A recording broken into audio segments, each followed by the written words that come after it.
The screams of a woman being sold to the highest bidder pierced the dusty air of Deadwood, South Dakota, in 1876, drawing the attention of every soul on the main street, including Levi Quinn, whose hand instinctively moved to the Colt revolver at his hip as his eyes narrowed at the scene unfolding before him.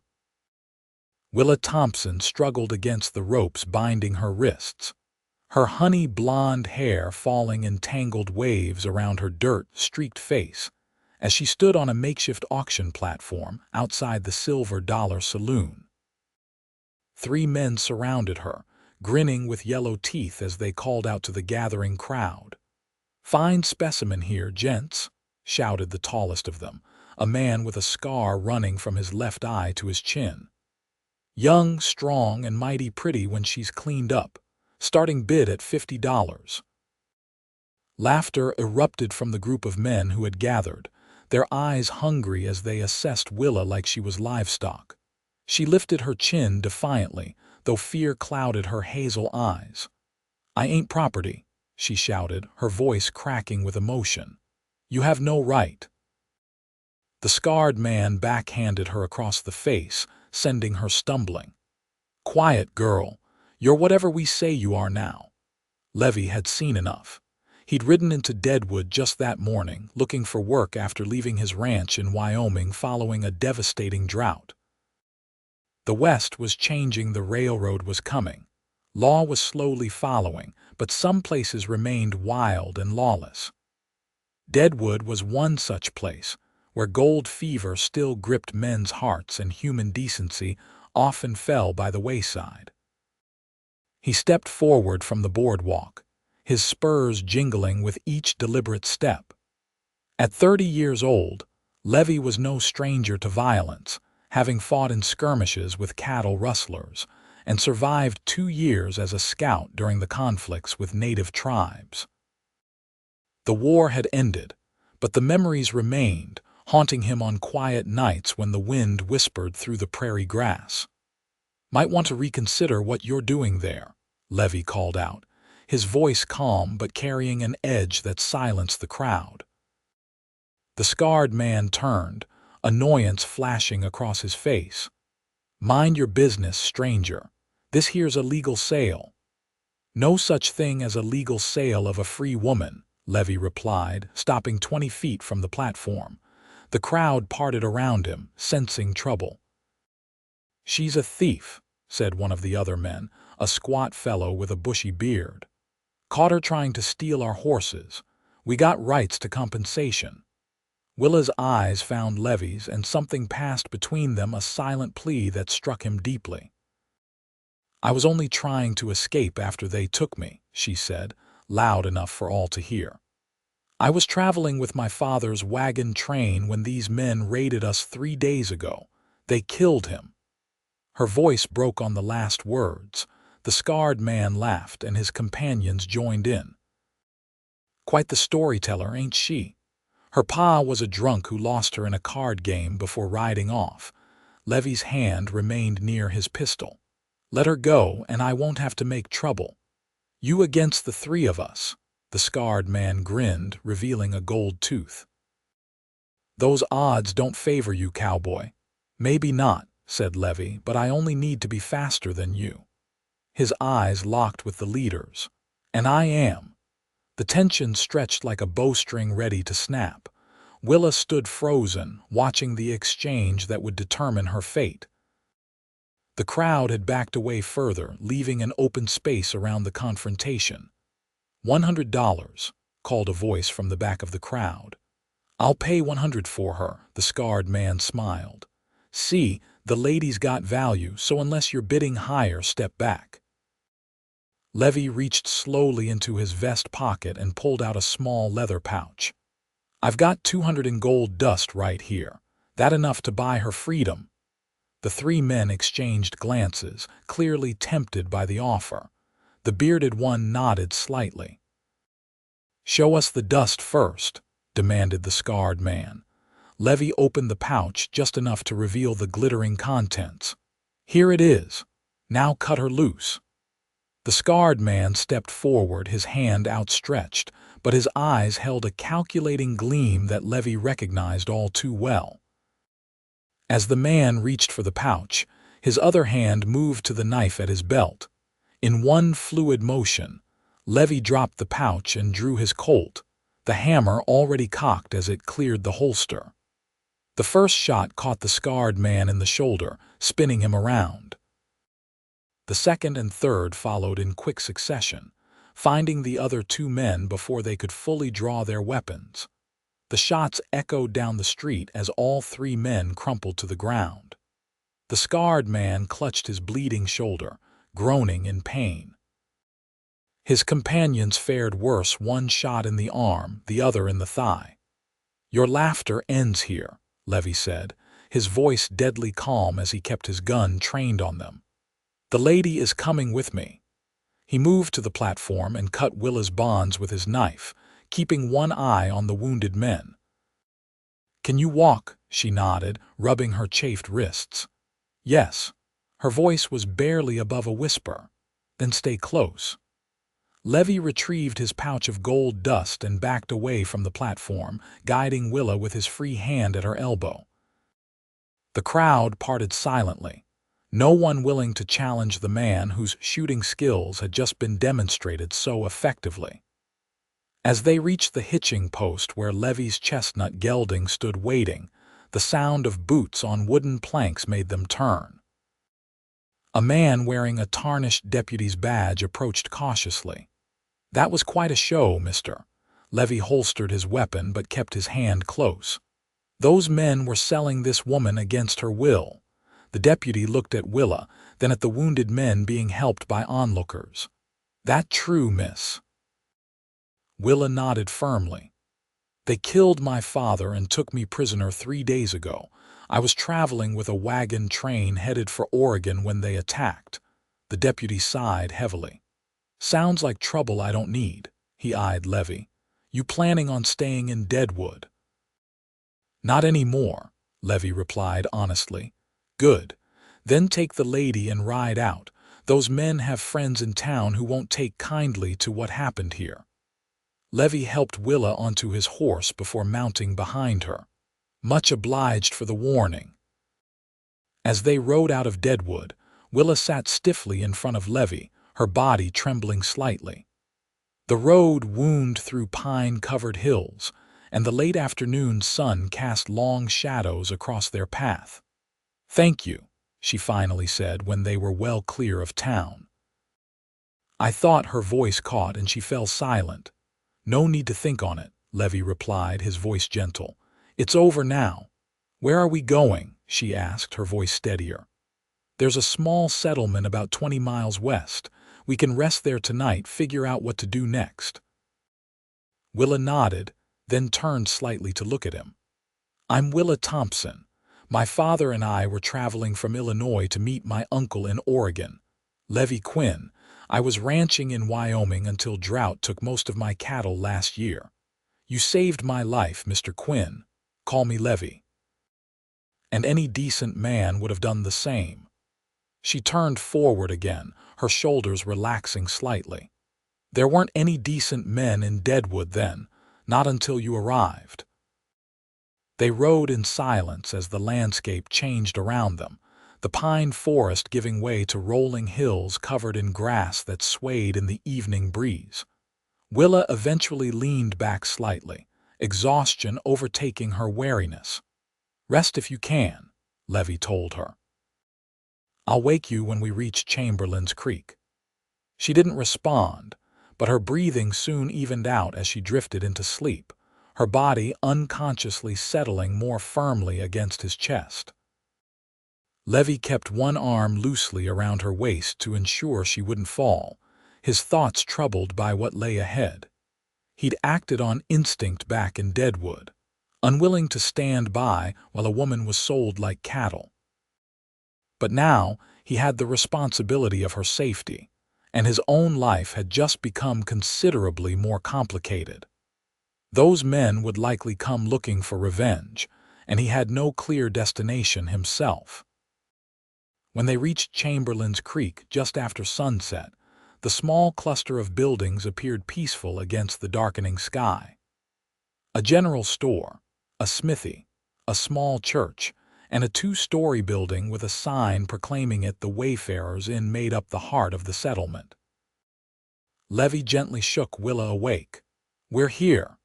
She straightened immediately, disoriented for a moment before remembering where she was. "I'm sorry, I didn't mean to fall asleep." "You needed it," he said simply, dismounting before helping her down. The innkeeper, a plump woman named Mrs. Holloway, took one look at Willa's disheveled appearance and Levi's grim expression, and ushered them inside without asking questions. She provided a room for Willa and another for Levi, along with hot water for washing and a promise of food. "The dining room's closed, but I'll bring something up to your rooms," she said kindly to Willa. "You look like you could use a good meal and a long sleep, dear." Later, after they had both eaten and cleaned up, Levi knocked softly on Willa's door. She opened it cautiously, her hair damp from washing and wearing a borrowed nightgown under a thick shawl provided by Mrs. Holloway. "I just wanted to make sure you're all right," Levi said, standing respectfully in the hallway. Willa nodded. "Better, thank you." She hesitated. Would you come in for a moment? I don't think I can be alone with my thoughts just yet." Levi entered the small room and sat in the single chair while Willa perched on the edge of the bed. A kerosene lamp cast a warm glow over the simple furnishings. "I haven't properly thanked you," she began. "What you did in Deadwood, you risked your life for a stranger." "Some things a man can't ignore," Levi replied. "What happened to your wagon train?" Willa's eyes clouded with grief. "We were a small group, just 3 wagons. Those men and a few others attacked at dawn. They killed the men and—" She swallowed hard. "They took what they wanted from the women. The others they left behind, but they kept me, said I'd fetch a good price." Levi's jaw tightened. "I'm sorry about your father. He was all I had left. My mother died 2 years ago." She twisted the edge of her shawl. "My uncle's expecting us in Oregon. He has a farm near Portland." "I can help you get there," Levi offered, surprising himself.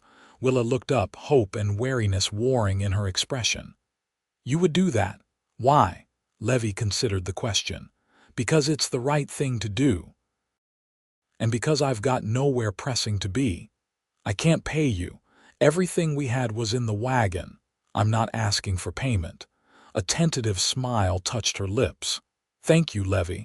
I don't know what would have happened if you hadn't come along when you did. Get some rest. We'll talk more in the morning."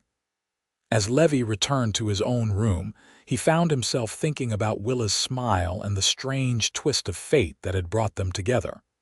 He'd been drifting since losing his ranch, taking odd jobs and moving from town to town. For the first time in months, he had a purpose, even if it was temporary.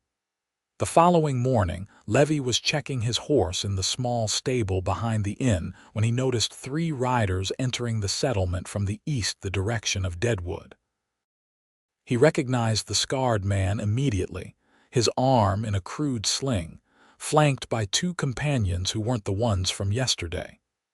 These men looked harder, more dangerous. Levi quickly finished saddling his horse and hurried back to the inn, finding Willa in the small dining room having breakfast. "We need to leave," he said quietly, sitting across from her. "The men from Deadwood just rode into town." Willa's face paled. "How did they find us?" "Not many places to go from Deadwood. They probably asked along the road." He stood. "Finish your food quickly. I'll pay Mrs. Holloway, and we'll slip out the back." 10 minutes later, they were riding hard away from Chamberlain's Creek, taking a trail that led southwest through a series of low hills. Levi hoped to lose their pursuers in the rough country ahead before turning west toward Oregon. They rode steadily until midday, when they stopped in a sheltered grove of cottonwood trees beside a small stream. While the horse drank, Levi scanned their back trail for signs of pursuit. "I think we've lost them for now," he said, turning to Willa, who was stretching her legs after the long ride. "But they'll keep looking." "Why? Why not just let me go?" Frustration and fear tinged her voice. "Men like that don't like to lose, especially not when they've been humiliated." Levi unsaddled the horse to give it a rest. "And I shot them. That's not something they're likely to forget." Willa sat on a fallen log, pulling her shawl tighter around her shoulders despite the warm day. "I've brought nothing but trouble to you." Levi shook his head as he joined her on the log. "The trouble was there when I found you. None of this is your doing." They sat in companionable silence for a few moments, listening to the burbling stream and the rustling leaves overhead. "Tell me about your ranch," Willa said eventually. "In Wyoming." A faint smile touched Levi's lips. "It wasn't much. 100 acres of decent grazing land, a small cabin I built myself. I had about 60 head of cattle before the drought came." "You built it yourself?" "The cabin, I mean. Over 2 summers. It was just me, so I didn't need much. 2 rooms, a stone fireplace." "It sounds peaceful." It was. Levi's voice held a note of wistfulness. "I'd ride out at dawn, work with the cattle, fix fences. Simple work, but satisfying." "What happened when the drought came?" "Lost most of the herd. Sold what was left and the land to my neighbor for enough to keep going for a while. I've been working odd jobs since then, saving to start over somewhere new." Willa studied his profile, the strong jaw covered in several days' worth of stubble, the straight nose, the lines around his eyes that spoke of squinting into the sun and wind. "And now you're escorting me to Oregon instead." He turned to meet her gaze, and something passed between them, a warmth that neither had expected. "Like I said, I didn't have pressing plans." The moment was broken by the distant sound of a twig snapping. Levi was on his feet instantly, drawing his revolver. "Get behind me," he whispered to Willa.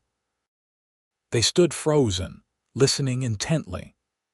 After several tense seconds, a young deer emerged from the brush on the other side of the stream, regarded them with large, liquid eyes, then bounded away. Levi exhaled slowly, holstering his weapon. "We should move on." They continued southwest, riding hard when the terrain allowed, walking the horse through rougher patches.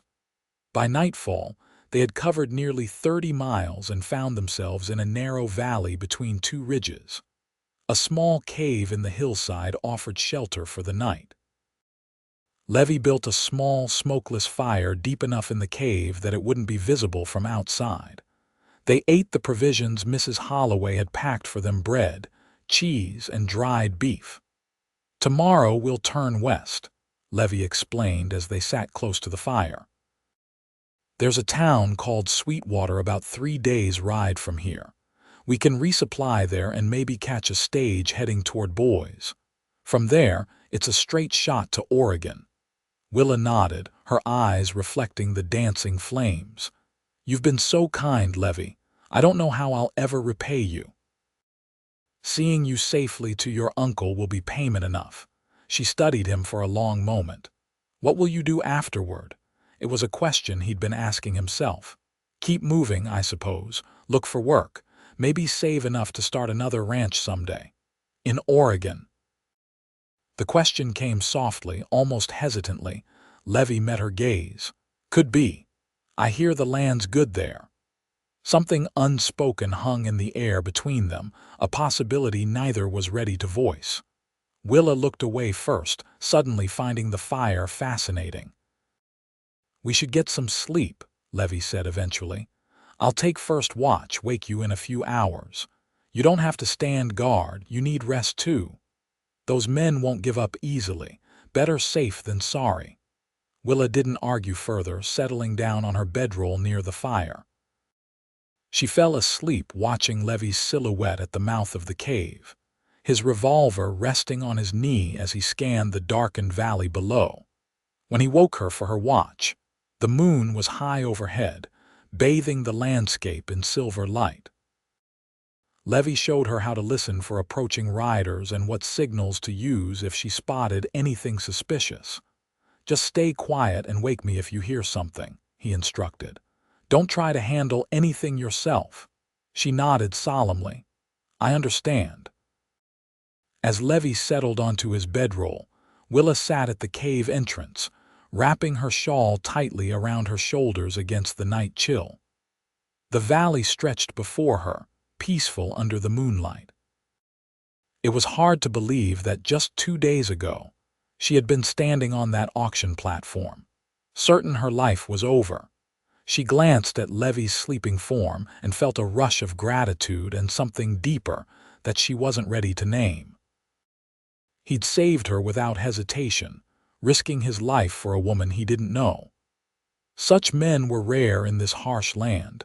The night passed uneventfully, and they set out at first light, turning west as planned. The terrain grew rougher as they traveled, with steep ridges and narrow passes that slowed their progress, but also made it harder for anyone to follow their trail. By midday, they reached a high overlook that provided a view of the vast landscape stretching toward the distant mountains. They stopped to rest the horse and eat some of their dwindling provisions.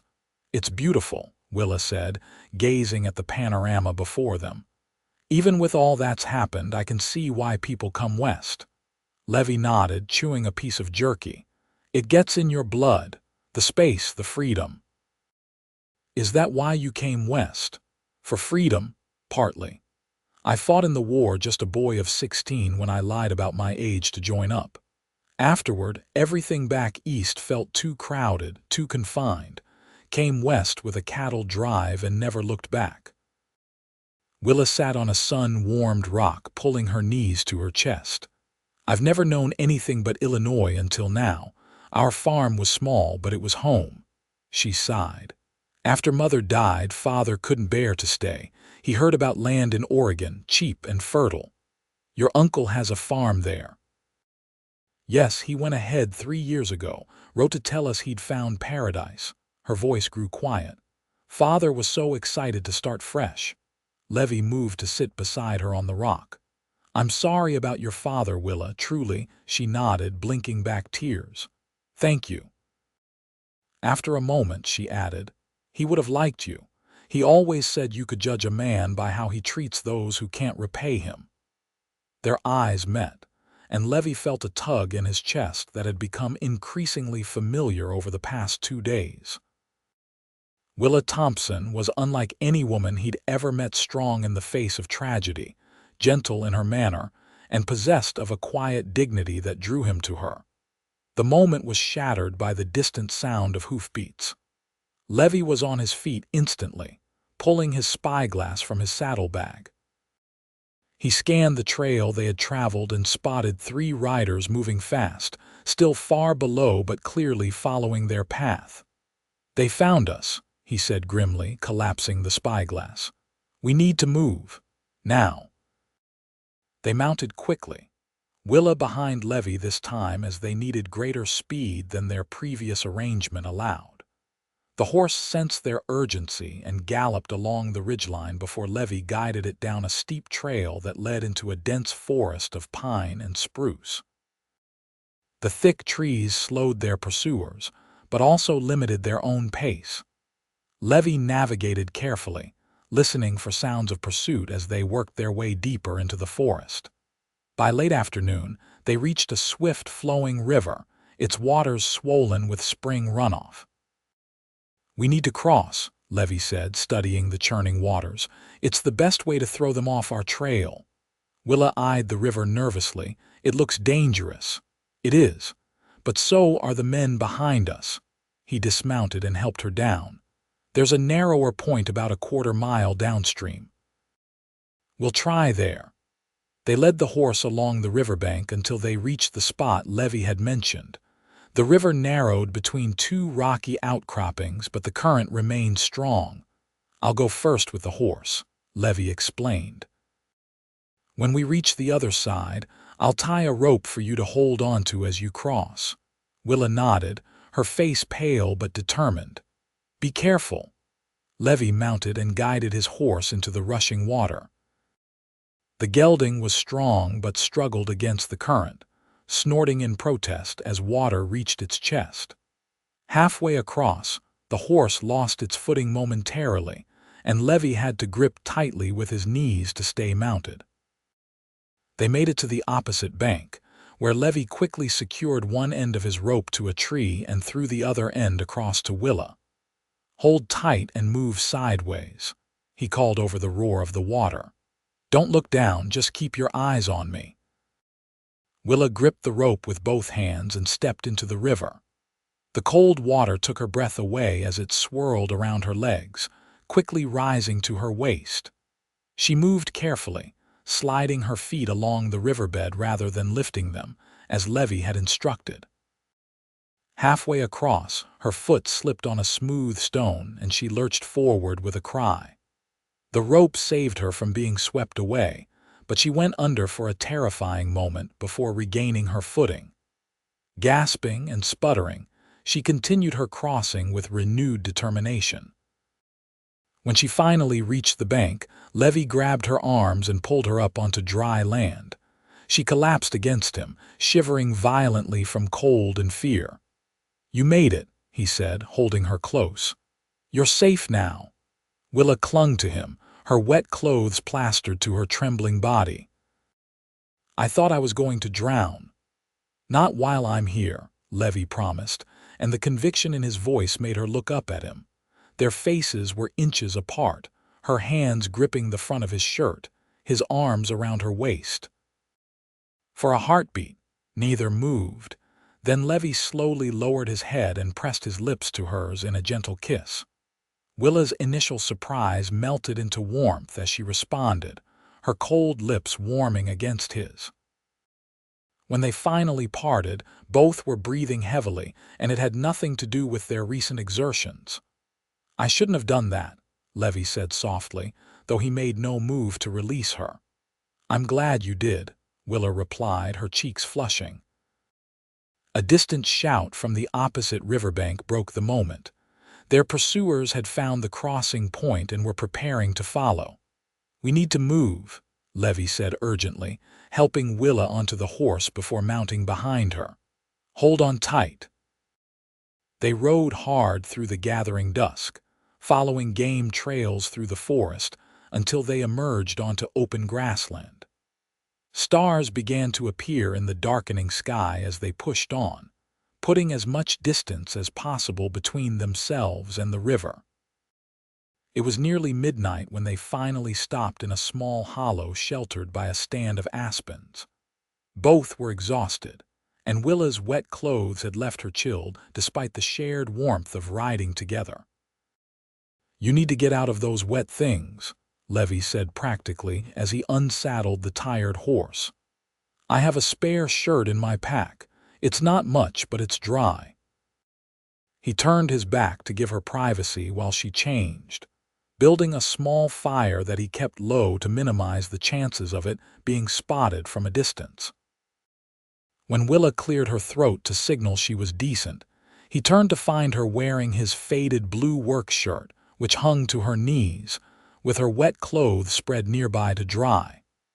"Better?" he asked, trying not to stare at how the firelight played across her features. She nodded, sitting close to the fire. "Thank you again," she hesitated, "about what happened at the river." "I overstepped," Levi said quickly. "It was a tense moment and I shouldn't have taken advantage." "Is that what you think you did?" Willa's voice was quiet but steady. "Took advantage." Levi met her gaze across the fire. "Wasn't it?" "No." She shook her head firmly. "I've been drawn to you since the moment you stood up for me in Deadwood, not because you saved me, but because of the kind of man it revealed you to be." Levi didn't know how to respond to that. Women had shown interest in him before, but usually in saloons where such attention was purchased with drinks and coins. This felt different, real in a way that both attracted and terrified him. "We should get some rest," he said finally. "I'll keep watch first." Willa looked disappointed but nodded. "Wake me for my turn." As she settled onto her bedroll, Levi stared into the fire, his thoughts in turmoil. He'd intended only to help Willa reach her uncle safely, not to develop feelings for her. Yet here he was, contemplating a future that might include her, wondering if Oregon might indeed be the place to start over, not alone this time. The night passed slowly, with Levi too preoccupied to wake Willa for her watch. Dawn found him still sitting by the dying fire, having made a decision during his long vigil. When Willa woke, she found breakfast waiting, the last of their provisions, and coffee made from the beans Levi had been saving. She sat up, rubbing sleep from her eyes and running her fingers through her tangled hair. "You didn't wake me," she accused gently. "You needed the rest more than I did." They ate in companionable silence, the tension from the previous night fading in the clear light of morning. As Willa went to change back into her now dry clothes, Levi saddled the horse and prepared to move out. "Sweetwater's about 2 days' ride from here," he said when she returned. "With luck, we've lost those men at the river." Willa nodded, handing him back his shirt. "Thank you for the loan." Their fingers brushed during the exchange, and neither pulled away immediately. Levi took a deep breath. "Willa, I've been thinking about what happens when we reach Oregon." He met her gaze steadily. "I know we've only known each other a short time, but I feel a gunshot cracked through the morning air, the bullet kicking up dirt at their feet." Levi reacted instantly, pushing Willa behind him and drawing his revolver. The scarred man and his companions had found them, approaching from 3 directions to cut off any escape. They remained mounted, rifles aimed at Levi and Willa. "Thought you could run, did you?" called the scarred man, his face twisted in a malicious grin. "We've been tracking you since Deadwood." "Nobody shoots Bart Ramsey and lives to tell about it." Levi kept Willa behind him, his gun steady despite the overwhelming odds. "You should have stayed in Deadwood, Ramsey, and missed the chance to settle scores. Not likely." Ramsey nodded to his men. "Kill him. The girl comes with us." Everything happened at once. Levi shoved Willa toward the shelter of a nearby boulder as he fired at Ramsey, catching the man in the chest. The other 2 opened fire, their bullets whistling past Levi as he dove for cover. From behind the boulder, Levi continued to exchange fire with the remaining men. One fell from his horse with a cry of pain, but the other dismounted and worked his way closer, using trees for cover. Willa crouched beside Levi, her face pale but determined. "What can I do?" "Stay down," he ordered, checking his ammunition. "I've got 3 bullets left." The remaining gunman called out, "You're outgunned, mister. Throw down your weapon and maybe I'll let you live." "Don't believe him," Willa whispered. "I don't," Levi assured her. He peered around the edge of the boulder, trying to spot their attacker. A bullet ricocheted off the rock, forcing him back. "I've got an idea," he said quietly. "When I move, you stay here. No matter what happens, don't come out until it's safe." Before she could protest, Levi rolled to the other side of the boulder and fired a shot high into the trees where their attacker was hiding. As the man returned fire, Levi sprinted to another position, drawing the gunfire away from Willa. The strategy worked. The gunman's attention followed Levi, allowing him to work around to a better angle. When the man emerged from cover to get a clear shot, Levi was ready. His bullet found its mark, and the gunman fell, his rifle discharging harmlessly into the ground. Silence fell over the clearing. Levi approached the fallen men cautiously, confirming that Ramsey was dead. The other 2 were wounded but alive. "It's over," he called to Willa. "It's safe now." She emerged from behind the boulder, her face flooding with relief when she saw him unharmed. Without hesitation, she ran to him, throwing her arms around his neck. "I thought they would kill you," she whispered against his chest. Levi held her close, the adrenaline of battle giving way to profound gratitude that they had both survived. "I promised I'd get you to Oregon." I aim to keep that promise." They tied up the wounded men and left them with water and enough provisions to survive until someone found them. It wasn't a kindness they would have shown, but Levi refused to sink to their level.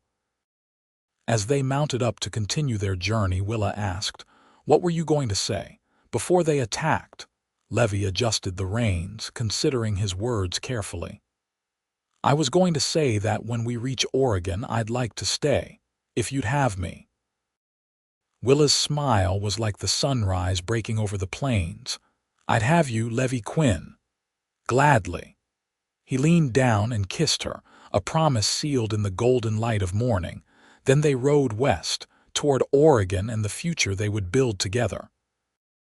6 months later, on a crisp autumn day, Levi stood on the porch of their newly built cabin, watching Willa hang laundry in the yard of what was now their farm. Her uncle had welcomed them warmly, giving them a portion of his land as a wedding gift after they arrived in Oregon and shared their story. Levi had worked hard through the summer, building their home and helping with the harvest. The cabin was larger than his Wyoming place, 3 rooms instead of 2, with a stone fireplace and windows that looked out over fields that would be planted come spring. Willa finished with the laundry and walked toward him, her face glowing with happiness and something else, a secret she'd been keeping until she was certain. "Penny for your thoughts," she said, joining him on the porch. Levi smiled, pulling her close. "Just thinking how fortunate I am. How one decision in Deadwood changed everything, for both of us." She took his hand and placed it gently on her stomach. "And soon for one more." Levi's eyes widened as he understood her meaning. "You're certain?" She nodded, her eyes shining. "Come spring, there'll be 3 of us." He gathered her in his arms, his heart so full it might burst. From the darkness of that day in Deadwood had come a light he never expected to find, a woman who matched him in courage and determination, a love that had been forged in danger but would flourish in peace. "I love you, Willa Quinn," he whispered against her hair. "And I love you," she replied, standing on tiptoe to kiss him as the setting sun painted the Oregon sky in shades of gold and promise.